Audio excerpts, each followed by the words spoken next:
roster changes, some just due to changes that teams have enacted in order to better themselves. But let's get into our current match, Even in Death versus No Tomorrow. Happened during the amateur scene was we weren't getting that much practice between the other HGC teams, so we weren't sure like of the metas and stuff. But now we're in, and we have been getting more hours with them. We've been putting more time into replays, more time into individual play. So hopefully that gets better. For most of us, we've been playing in the professional scene for a while. The only thing that's new for us is Lutana and Hobby, and they haven't been playing competitive that long. And we've been getting a lot better, adapting to all the HGC metas. It's just different from the amateur scene because everybody used to play like the same stuff. But now we have the time, and we're definitely going to get where we want to be. Even in Death should actually be easier than our match against Naventic, because all they know how to run really against us is the Ario Vala, and even then we're still winning. It'll be really tough for them because they just haven't fully grown yet. What I think Even in Death's strength is going to be homicidal, because if anything, that guy can try to make a play, and it can snowball off of that. They were my ex-teammates, so like, I wish them well, but I am unsure that they'll be able to take a game against us. I think the time has finally come to where it's like, some people have risen, some people have fallen, and at the moment, we feel pretty confident that we're the ones who will rise. Awesome to hear that confidence from Talking Trees, a member or a player who has been in the scene for a long time, coming into his own last year when he showed up on Guster Bus and Astral Authority on that team for a while, also with Equinox, so he's back together with that old teammate. But No Tomorrow has shown such fantastic decision-making. It really has set them apart as a top team in North America. Yeah, the decision-making and always looking for something more. They're always doing something to gain an advantage over the opponent, and they never really let that up. And a lot of that we attribute, to the adjustments with Equinox coming onto the roster and that kind of impact that it's had. And again, I said it, yesterday when we got to see Galeforce play. It's strange that both those teams seem to be the ones that are really always doing something to win the game over their opponents. Just with Equinox being a pulling away, that now Galeforce seems to be showing that. But then Equinox has brought that over to No Tomorrow. Yeah, it is a bit weird that those are still the two teams, but maybe it is that Equinox was able to impart some of that knowledge on Galeforce before he left and had them, or maybe it was the other way around, right? Could have been either way.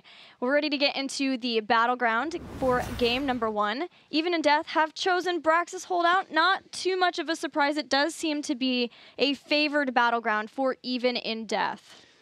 When looking towards some of the bans, though, Sky Temple was removed for No Tomorrow. That, again, is targeting Even in Death specifically. So that shows that No Tomorrow is not taking any risks here.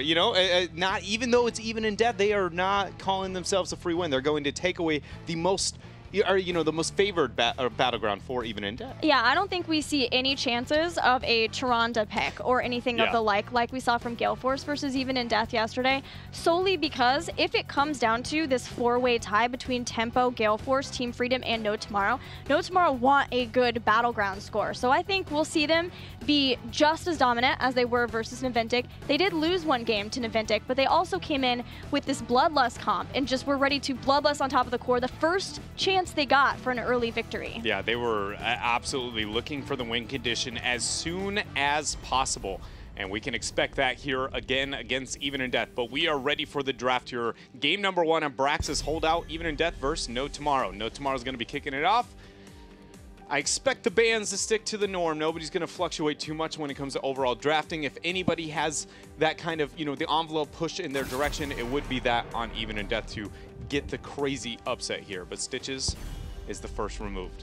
I am going to be interested to see how Illidan does in the draft between these two teams. Even in Death has obviously shown an affinity for Illidan, but No Tomorrow hasn't. Yeah. And I even wondered if they would open up with an Illidan ban here, knowing that he's not only a favorite for Even in Death, he has been integral in a lot of the laning setups for Braxis Holdout, but they still want to ban Stitches, focusing a little bit on the pool, and of course, because Illidan is up, Even in Death will take him. Really high Chromie, again, that's something that has become more popular on Braxis Holdout. It's just such a good defensive tool.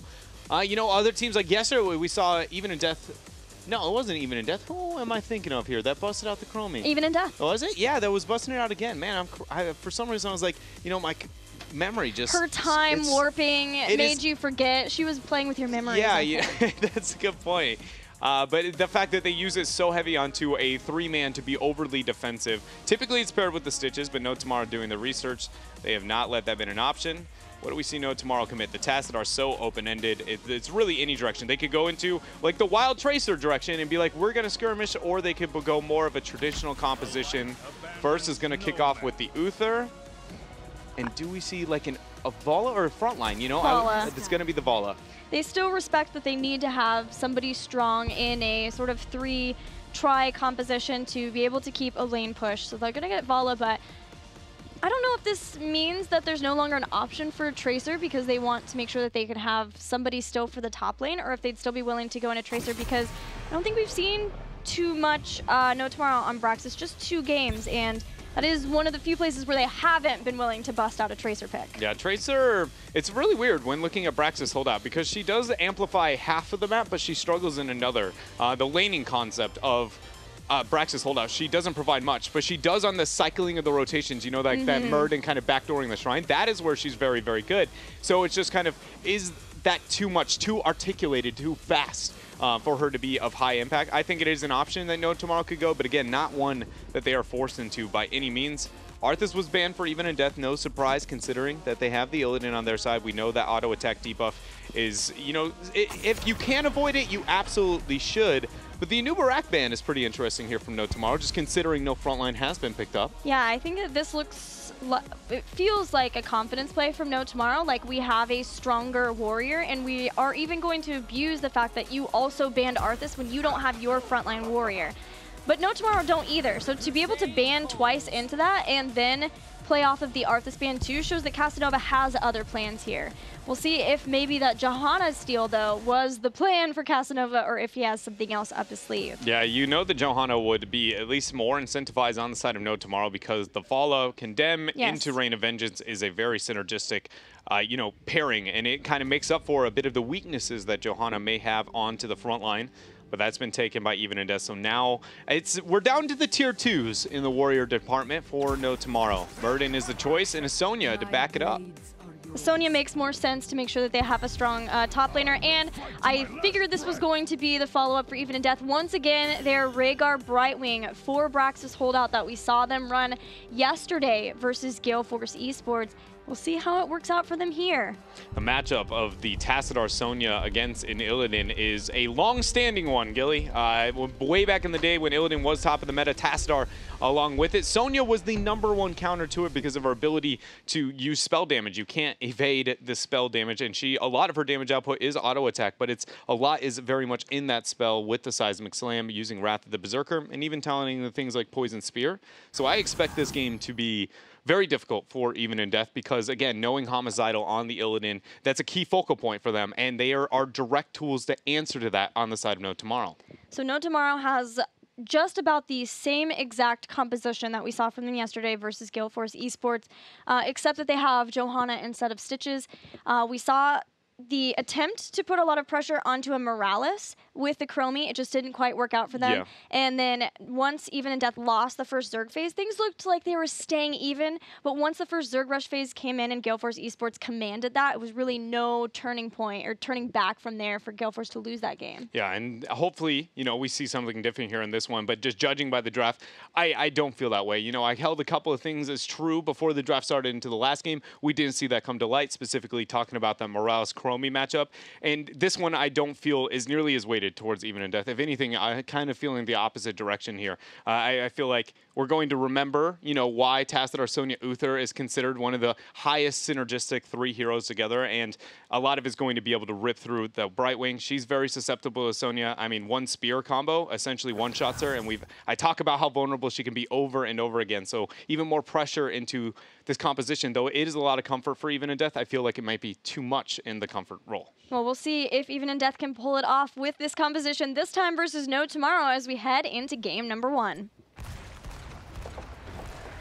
And we're going to start this game off with the blue side. It's Even in Death. Battery always on the front line. He is repping the Johanna. We're going to have Lutano on that secondary support. Excuse me. He's the Rhaegar. How on the Brightwing. We got Frozen X on Chromie and Homicidal, as always, on Illidan. Nova in the red, No Tomorrow. Support player Tiger JK playing Uther. Jason will be on that Vala. Muradin, played by Casanova. Up next, Sonya, of course, played by Equinox. And finally, Talking Trees, playing Tassadar. So let's look at the laning phase for No Tomorrow. I feel as if they do have a couple of options that they can go. They do have Casanova on the Muradin for that kind of... at this point, I want to call it still Gale Force S because not everybody's been picking up on it, but it's also common enough that I don't feel like it is theirs anymore. Either way, they do have that rotational advantage between this 2-1-2, the Muradin being the staple over those shrines. No Tomorrow can postulate that even in death will have at least Rhaegar and Illidan up at the top, and then Brightwing is going to phase shift to wherever she's needed. Yesterday, she spent a majority of her time in the top lane because it was necessary, and they were able to get some kills in this first laning phase, which seems to be pivotal for them to be able to keep up in the laning phase and the beacons, but they still did get behind in beacons. And on that note, though, Brightwing was, if you were to, let's say that even in death, in a theory, like, is matching a 2-1-2. Brightwing is the one in that kind of theory. If you are to compare that to the Muradin, she is, again, mountless. She is cooldown dependent. So she has, I don't know the exact timer, I want to say it's like 60 seconds. Where she has the ability to make that transportation and be that one, but that's every 60 seconds. That means we've got 2 minion waves where Muradin is going to have the upper hand, and even then it's not ensured that Hal can get that kind of match. Yeah, and she does have Hyper Shift. She took that at level 1, which will try to help with that, but even still, it's a Muradin who is one of the best heroes at being able to sit on top of a beacon. But there comes the phase shift, the polymorph, and Equinox gets taken out for first blood. Exactly what Even in Death is hoping to do in this early laning setup. Yeah, and I didn't think that maybe they would be able to get that kind of value with Muradin getting the Psycho, but that was one of the moments where we see her get that teleport, and Muradin's just off into the side of the screen, not abusing the upper hand there. Stormbolt not landing onto the bottom half here. Casa, by missing that, almost baiting Jason into eating that Dragon's Eye. Not to Dragon's Eye. What is the actual spell name there? Dragon's Breath. Dragon's Breath. There we go. Not his eye. In fact, it is coming from his mouth. It will be from the Dragon's Eye at 7. Yeah, once we get to the 7 mark here. And apparently that increases the damage for some reason. You give him the stank eye, you know, when you're throwing it out there. You're looking at him and you go, look at me. I'm the captain now, you know? Establishing dominance. Now. Battery is getting fairly low. Tiger JK hoping that he can body block. He does just long enough for Jason to get back in for the last attack necessary to get the kill. Brightwing's going to phase shift up. Equinox sees this now and is in the middle of so many people, so many body blocks. A perfect polymorph to secure the kill. Yeah, need to time that just to stop her spin. That is the only thing that No Tomorrow has to fear, and they are making absolute work out of the transitions from Brightwing moving up there. Again, we have seen this strategy from Even in Death 1 that you can... It seems rather predictable, but No Tomorrow very much not understanding how to deal with it so far here for the first couple of minutes. Trap is going to show the Jason, but snap vault right away from there. Jared, what do you think of the Mercenary Lord pickup from Equinox? You know, that's... I honestly don't even know if I've ever competitively seen this picked up. It's going to definitely better his ability to sustain within like the individual lane if anything is sieging into him. Give me a little bit on that. I'm gonna have to think on that one because I can't say that I've seen this talent ever taken competitively, other than maybe if I'm missing some of the freak tones like Sonya's out of EU. Yeah, sometimes with the Sylvanas you might see it too, but while we are thinking on that particular subject, we also can talk about the fact that I actually read the draft from yesterday wrong, and Even in Death didn't get Illidan. Gale Force Esports had Illidan, and that's who some of the kills when Even in Death could get them would be on. So it feels like having the Illidan here is the big breaking point for Even in Death to be able to execute the kind of strategy they were trying to execute, because last time it was with a Greymane. However, the exact same thing is happening to them that happened versus Gale Force, whereas they are losing the beacons. It's just if they're able to get enough, even though they do lose the beacon phase, and they're pushing that top lane very hard. They're making a point. Yeah, they very much are. This is a lot of pressure for No Tomorrow to be able to deal with this early on. And it's got to be rather scary, though they are winning again with the Zerg Rush, and they have got pressure through the bottom half of the map.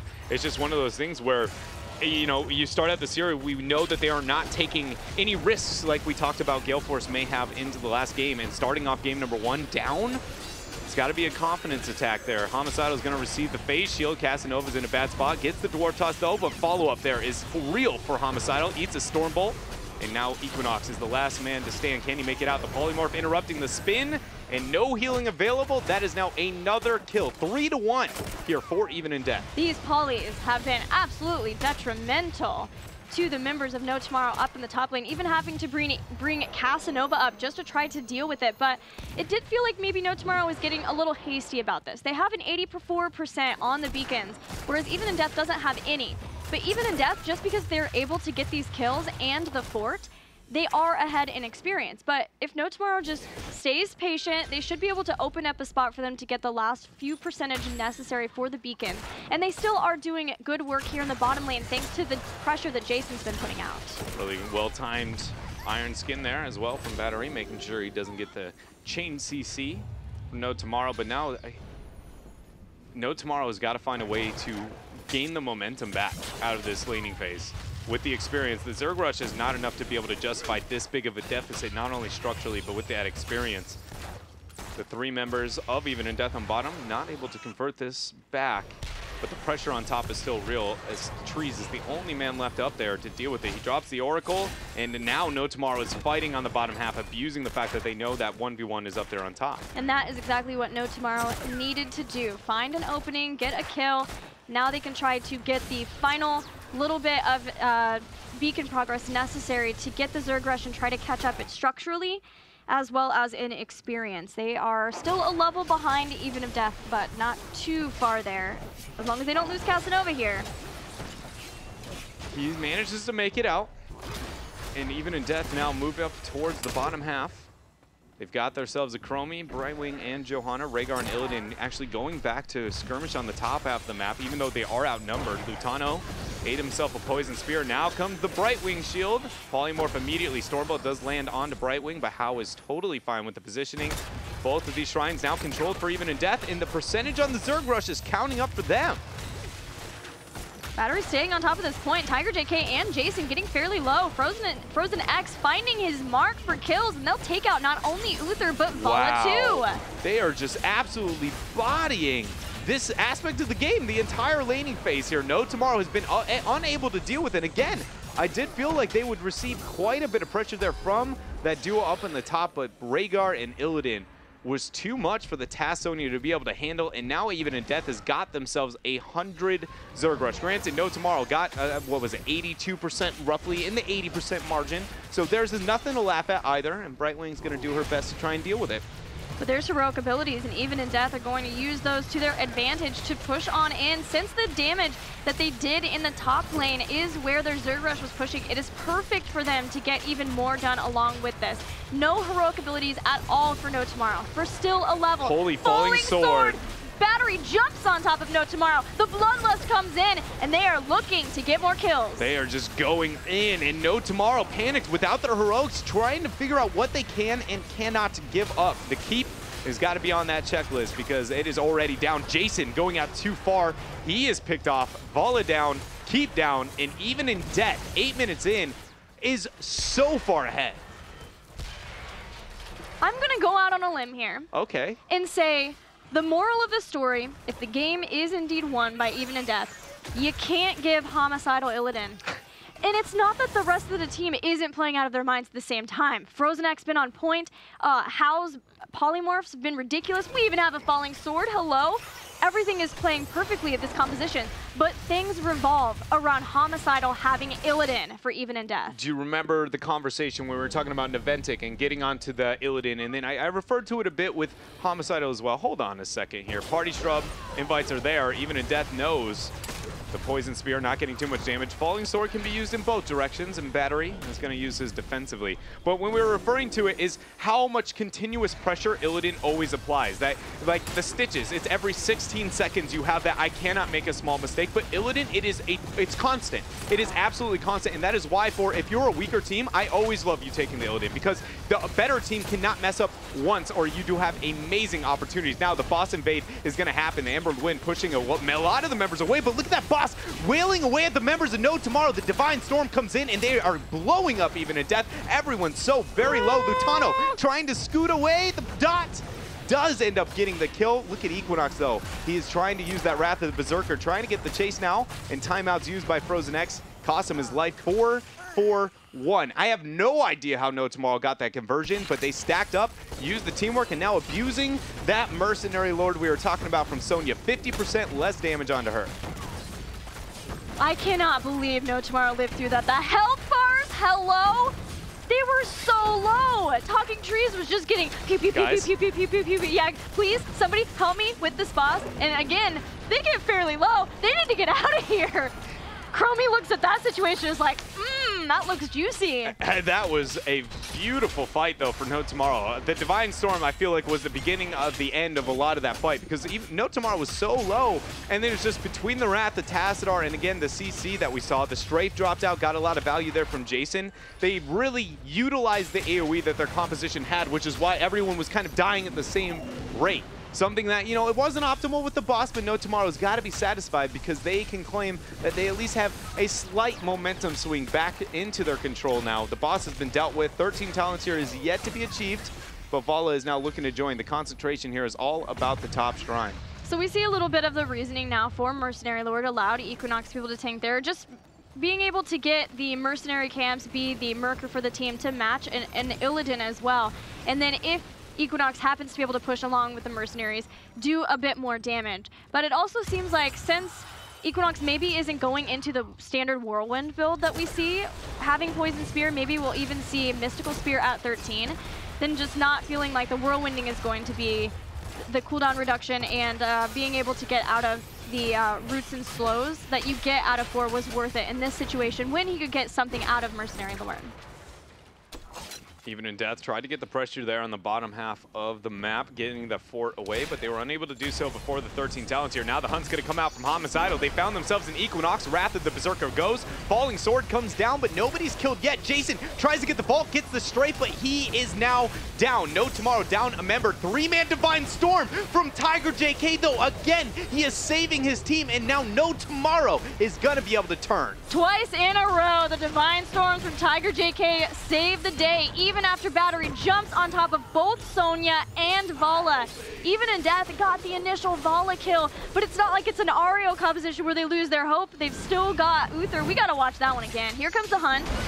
And the Bloodlust too. The Falling Sword started out so perfectly. The fact that they were able to find both Jason and Equinox and take out Jason while she was strafing. But then comes the Divine Storm and it's so many people. Not only did it hit so many people, Talking Trees had actually just laid his Psy Storm on the ground. They just ate all 3 of them. A Divine Storm, the W from Uther, and a full value Psy Storm. A lot of damage coming out there from Tassadar. Now Illidan dropping the Hunt onto Casanova. Gonna get the Dwarf Toss. Polymorph is gonna come in a couple seconds, so tread lightly here, Equinox. Emerald win. The Poly and Sonya is once again found her way to the depths of hell.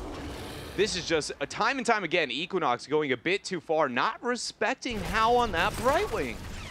Well, now Equinox has Life Funnel, did end up picking that up, not Mystical Spear, so that increased healing will help if they get into the kind of AoE situation that they were in last time. Talking Trees goes down.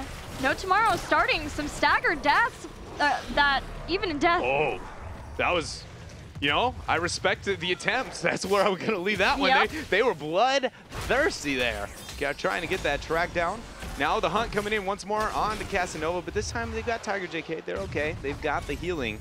But I feel like that kill up on top and then questioning if they wanted to force a ball, a perfect example of how Illidan can keep going and going and going. It's not, here's the first pick, and then suddenly you're like, okay, well, we leave that staggered death. That's going to be fine. Illidan goes, oh, wait, there's another guy asking if he can stay here. Let's go into that one. Granted, you know, the Bloodless, again, a bit optimistic, but that is why I talk about with those, you know, weaker teams that you automatically give yourself such big leverage when you pick an Illidan. Now you can go and go and go, but No Tomorrow is trying to catch up to where they will get a lot more sustainability, a lot more help. Once they have Benediction, they can lock down Homicidal for a lot longer and try to take him out quickly in a fight and then move on to the rest. It's just if they can survive the 16 of even in Death as well as this big Zerg rush that is pushing in.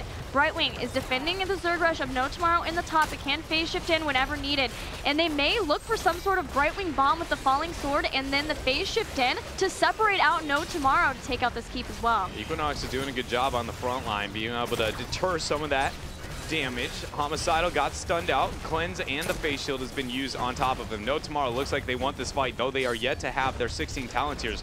I'm surprised even Indes is not just turning around and taking this. Yeah, they have 16. Because that was one of those moments where No Tomorrow wants to try and, zone away, but once you get too far away from the keep, even Indes should be like, I don't know if you've looked at the minimap lately, but you, in fact, are across that invisible line of scrimmage line that we have developed. Hit Bloodlust, hit the hunt, and go. Just right-click get the right enemy. back in. Everybody gets all kind of big and crazy and getting that, and they just one-shot him. That's what Bloodlust sounds like, right? Exactly right. It's like a Murky, but like with a little bit lower base. Yes. Just yes. I'm sorry, but I'm immediately think of a bloodlusted Murky, and I'm not scared. Maybe I should be. Yeah. If a fish that is excited to kill me is running at me, but it's just not there. We've seen Lutano have a different Rhaegar build twice out on this game. But we've got a fight on our hands. Once again, No Tomorrow are going to force a fight around this boss. They move forward to go for the fight. Jason strafing off in the back. Cast it over, separated away, and the Bloodlust goes down. Has the self-healing, trying to get out, dives out, but the Divine Storm goes down too. Equinox just gets blown up, and that's the first kill of the fight. Equinox isolated and then executed. Once again, even in death, showing their strategy and their coordination. Battery onto the retreat, but on the backside, we actually saw the fact that Tassadar was taken out by Homicidal. Now he's back to be able to join the rest of his team. Tiger is trying to get the back. Nobody for Even in Death is going to stop him, so he manages to survive. But what else does Even in Death get? Just the Casanova? That looked like a fish in a barrel situation, but Uther made it out, Jason made it out. There is pressure barreling down the top lane to the core of No Tomorrow, and Even in Death are accelerating to join it as they run up in the top lane. They want to be able to end this game. Sonya will be back in a second, but Even in Death have Homicidal as Illidan. He gets on top of the core, and the shields are down. The shield's already removed. Homicidal doing work. Equinox has got to find a way to be able to focus this down. Strafe dropped here for Jason to get the damage, but it's not going to be enough. The shielding, or the core's HP is already at 30%. Even in Death, looks like they have found themselves the very first game here against No Tomorrow.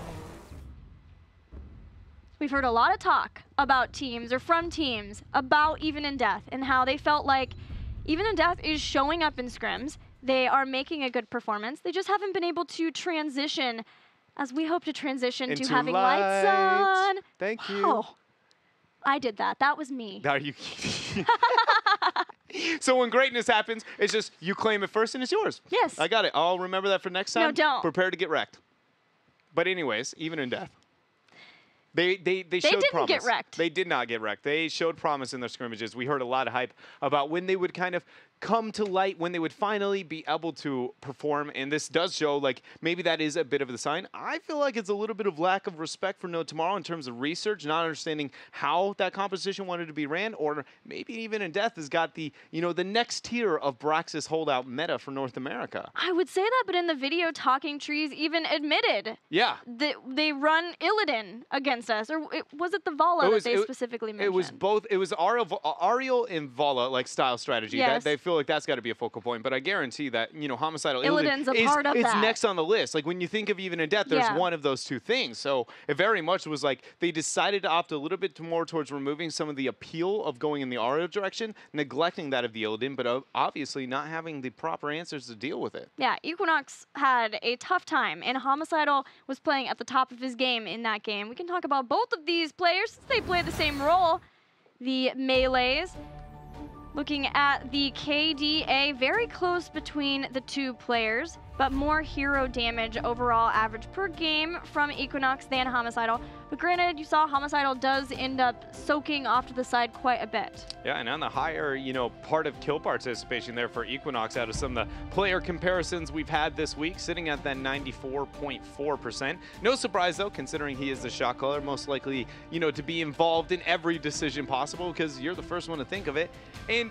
But I feel like Homicidal, the fact that these stats are even this close with the success rate of the team shows that, he is putting in the time, the effort to be able to develop in that melee assassin role because it's probably one of the hardest to learn. You're always walking a fine line between death and greatness, it feels like. I guarantee to you that that is the best feeling victory yet for Even in Death. Yeah. The first game they won, it was versus Superstars. And no offense to Superstars, but they are still developing and getting used to their new roster and their role swaps. And it was at a time when they were still powering up. And we have yet to see how powerful they'll be, but we will get to see that today versus Naventic. But then the second one was yesterday, and it was versus Galeforce Esports. However, Galeforce was also experimenting some with bringing in Tirana and trying with the Stitches. But that was just clean. Just it flat was win. their map. It was their draft. And they got the victory with it. Now we're going to game number 2, so let's see where it's going to take place. Even in Death is taking us to Infernal Shrines for